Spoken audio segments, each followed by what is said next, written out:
शेतीला रस्ता नसल्यामुळे शेतकऱ्याला हाल सहन करावे लागतात. हे काय नवीन नाही. योग्य आणि चांगला रस्ता नसल्यामुळे बैलगाडी असेल, ट्रॅक्टर असेल यासारखी वाहने आपल्या शेतीच्या बांधावर घेऊन जाता येत नाही.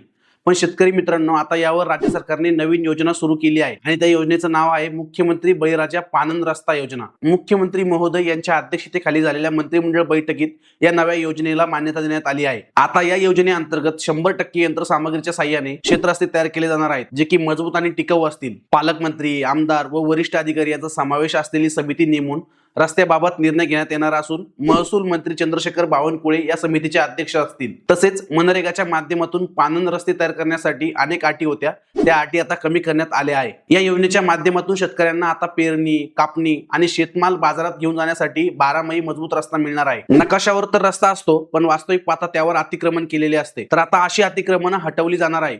आणि विशेष म्हणजे रस्ता मोजणीसाठी लागणारी शुल्क, पोलीस बंदोबस्तासाठी लागणारी शुल्क आता पूर्णपणे शासन भरणार आहे. थोडक्यात काही तर शेतकऱ्यांसाठी शुल्क माफ करण्यात आली आहे. अशा प्रकारे शेतकऱ्यांच्या हिताचा निर्णय सरकारने घेतला आहे. माहिती आवडल्यास लाईक करा, आपल्या अकाउंटला फॉलो करा आणि हा व्हिडिओ शेअर करायला विसरू नका.